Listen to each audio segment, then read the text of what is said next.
at the right time constantly, Mark. He's not just hitting balls around the table in this situation. He's trying to make it as difficult as possible for Shaun. Although that missed red to middle. When you miss, they can go anywhere. And left Mark an easy chance. Left Shaun, sorry, an easy chance to lay a snooker there, albeit Mark isn't going to miss these reds.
Well, that's the end of that. It wasn't a snooker.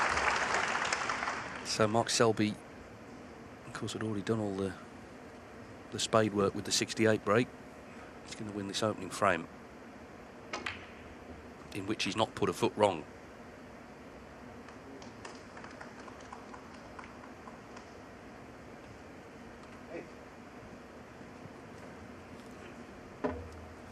It was the ideal start for Mark. OK, he was presented the early chance from the miss blue from Shaun, but he still had to make the most of his opportunity. It's a statement of intent from Mark Selby. Yeah, but a long way to go, of course, because it's first to 10 in the semi-finals here at the Shanghai Masters. First blood, Mark Selby.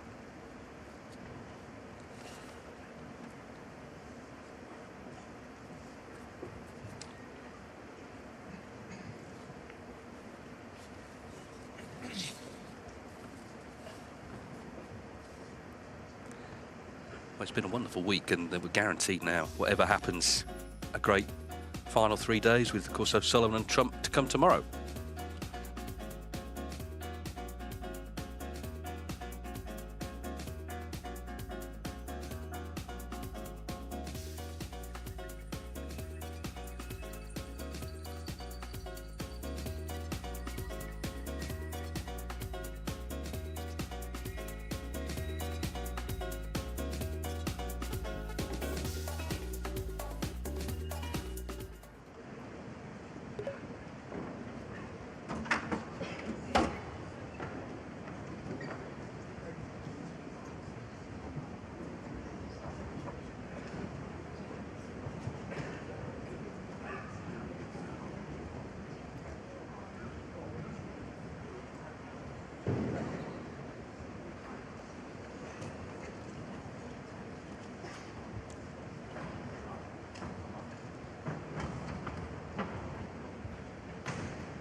Second frame. So Shaun Murphy had that early chance in frame one, missed the long blue, and Mark Selby punished him. Reminder, they play 9 frames in this opening session.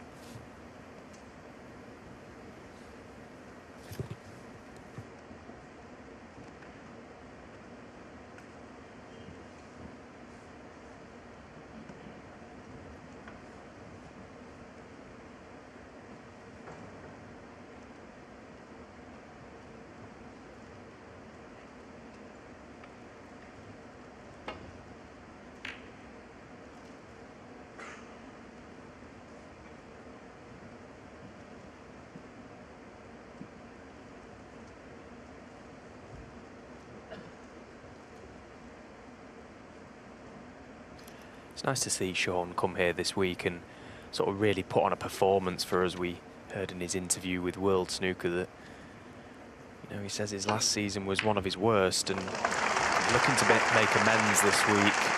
And in all fairness, it was a really disappointing campaign for Shaun Murphy last year. You know, someone of his calibre to lose 5 first-round matches. You know, it's not very often these top boys lose early on in events, never mind 5 throughout a season. So he's probably right in what he says, that it was maybe one of his worst seasons to date.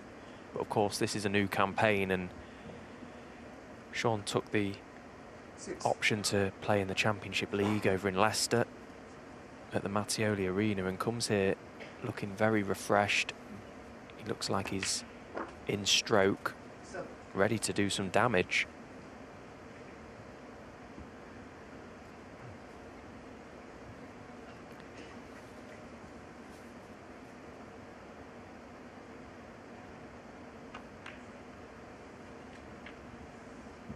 And, you know, obviously full of confidence because he beat me at Championship League, which is enough to sort of kickstart anyone's season, isn't it?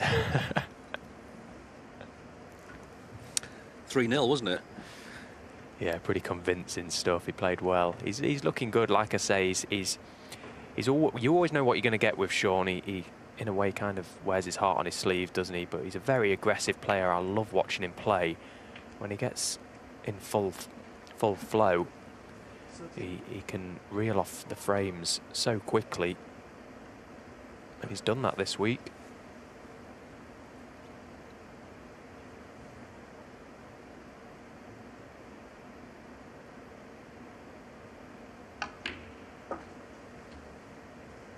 There is a difference as well between just results and performance. I mean, I know that Karen Wilson last season felt he was playing well. He wasn't getting the results.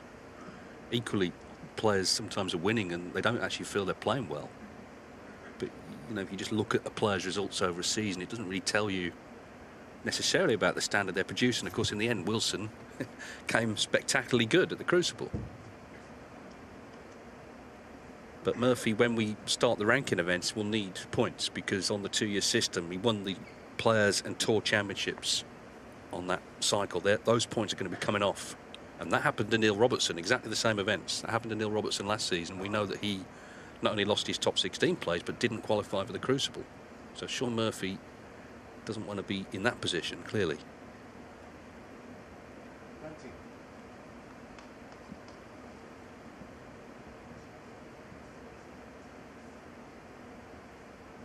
It's an interesting point you make about performance and results, though, because you're right.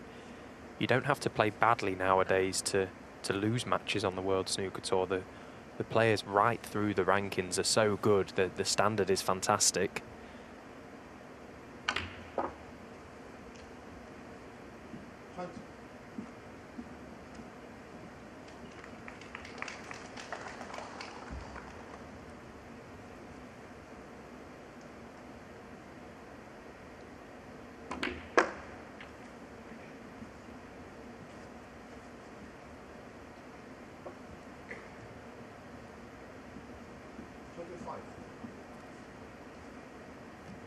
Looking to remove this red left of the black spot here. Just had a little glance at the black to see if it would pass the other red. I don't think it will, so back up for blue. 26. The red to the right of the black as well will be tight as to whether it will pop to right corner. He's got the perfect angle here, Shaun, to go into the pack if he wishes. Needs to catch one of the reds pretty full. Doesn't want to lose the cue ball.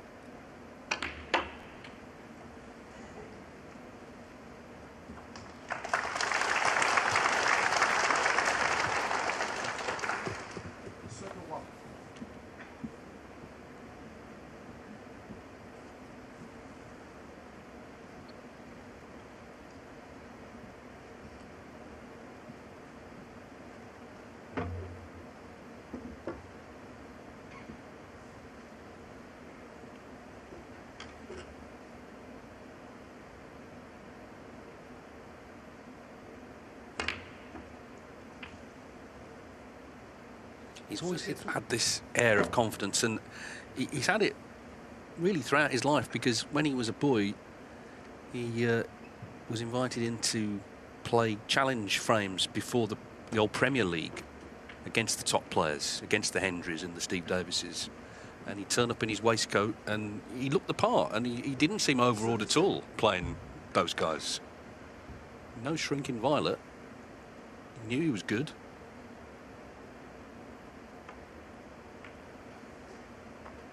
And I think for some of them, they thought, you know, they just thought, oh, we're playing this kid, we'll get it out of the way, you know, it'd be nice for him. But then they saw actually he could play the game. Just some issue, I think, here. He's asking the referee to look into.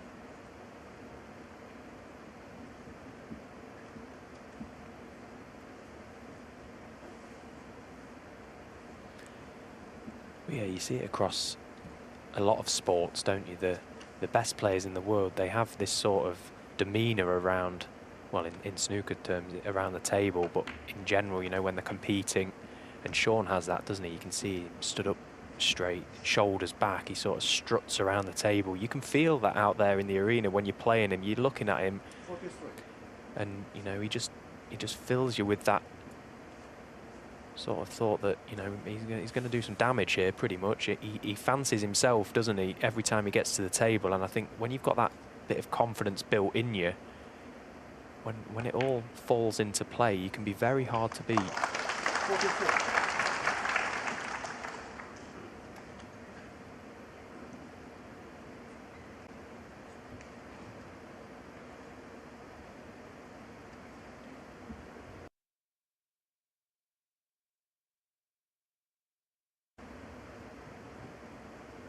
You know, like even down to the way he chalks his cue and puts his chalk.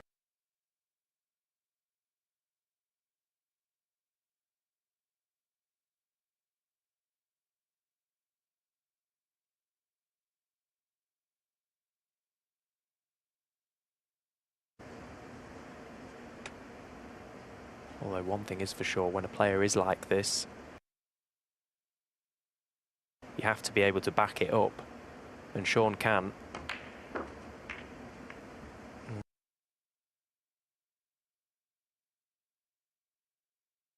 He's just lost the cue ball a touch there. Didn't catch that cluster of four as full as he would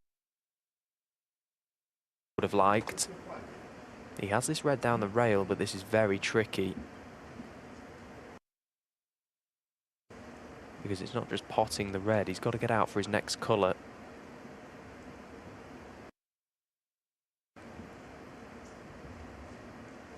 Yeah, he had to play to disturb them because he needs a couple of reds. There was only one free. That didn't quite come off as he hoped, though, in terms of what he's left with.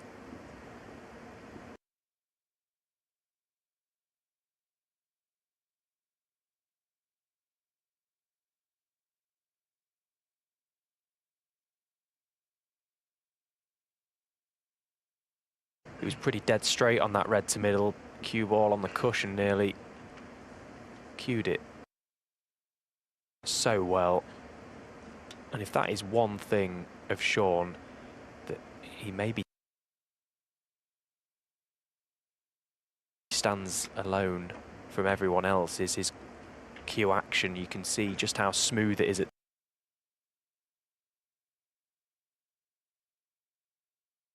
times. He's nice and long, really gets the cue flowing as he goes through the ball.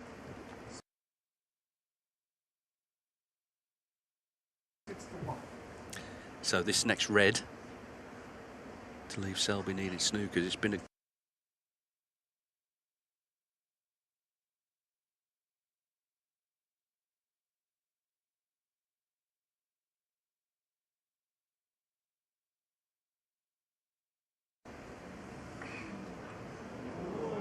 oh, hang on, he doesn't want that in. Oof.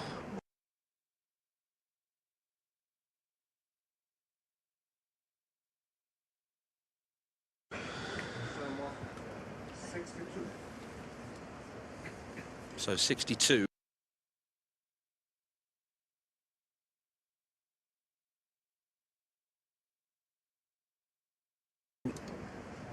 Selby needs a snooker.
Either way, this has been a brilliant response from Shaun Murphy.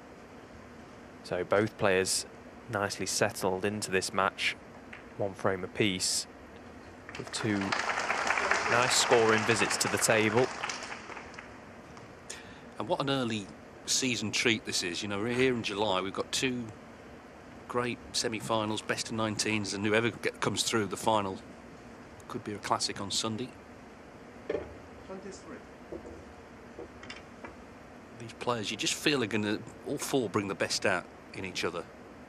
There's nobody making up the numbers in this lineup. All proven winners, and Shaun Murphy has proven his worth there, responding with a break of 62 after Mark Selby won the first with 68. So we're level at one apiece here.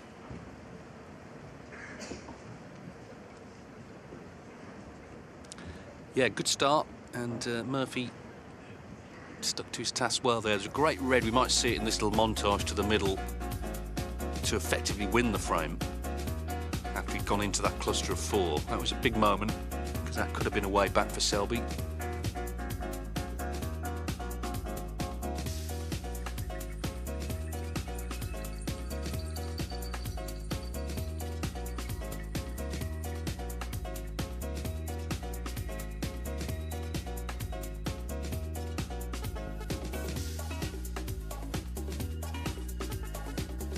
Well, we didn't see it, but it was still, it was still a great pot.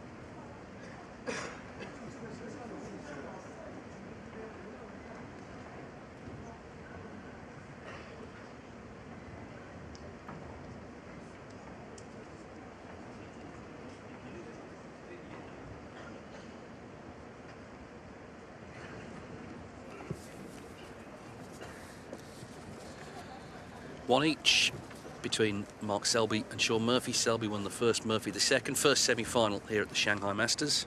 Celebrate. Selby to break.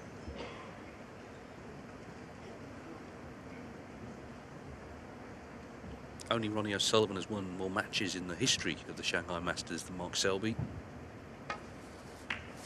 However, of course, O'Sullivan has got 4 titles here. Selby, sole title 2011.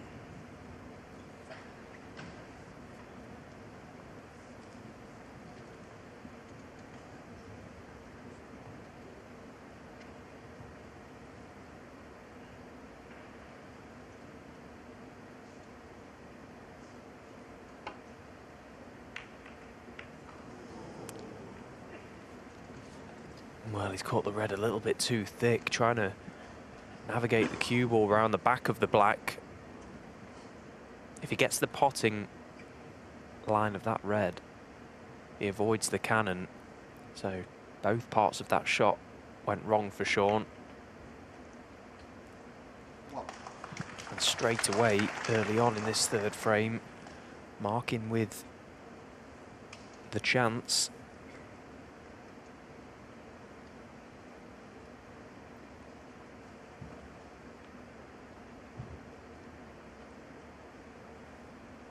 You mentioned their last meeting that Shaun has won. He's won the last 2 meetings actually, and that, I just wonder if Mark Selby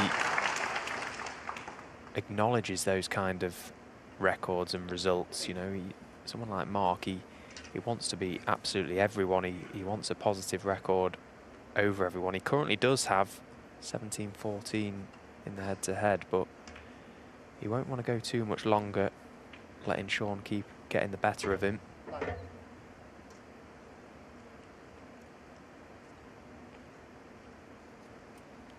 Yeah, I get the feeling he kind of does pay attention to that sort of thing, whereas someone like Mark Williams, if you asked him like he's head-to-head with someone, probably just, well, would tell you he didn't care and probably would be telling the truth.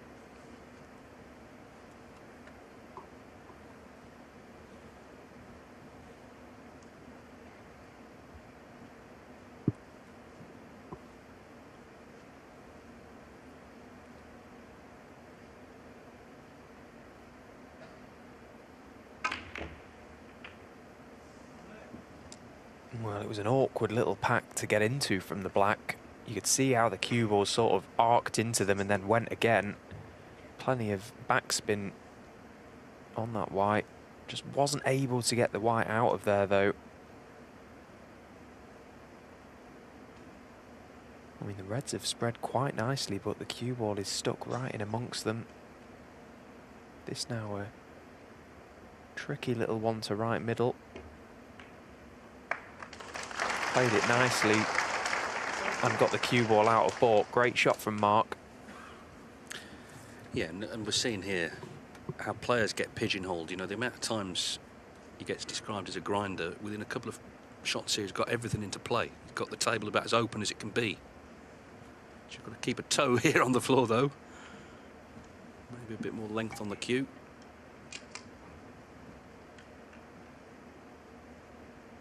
But he's approaching things here in a very positive way, trying to get the frame 1 at this visit.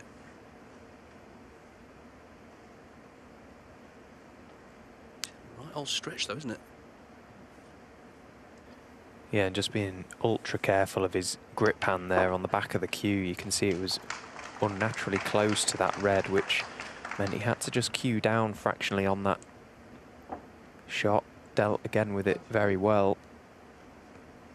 But yeah, I think every snooker player likes an open game.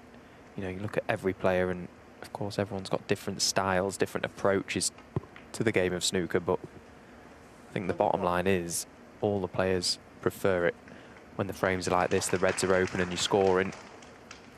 But what Mark is able to do better than anyone else is that if frames do go a little bit scrappy, he's able to just tie you up in knots, force the mistake out of you. And like I say, he's just the ultimate player, isn't he?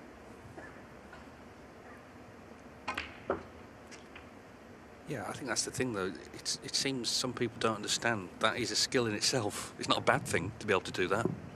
It's a skill because not every frame is going to be open. Balls will go awkward. And not every player is as adept as Selby at figuring out the puzzle.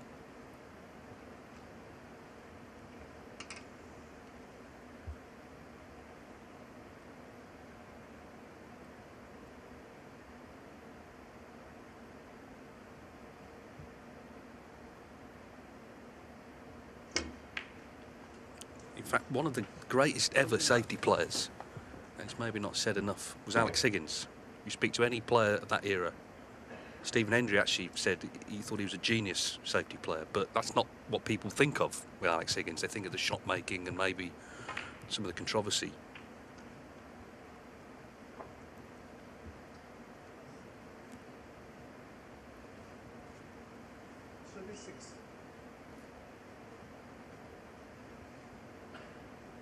Anyway, Selby nicely in now.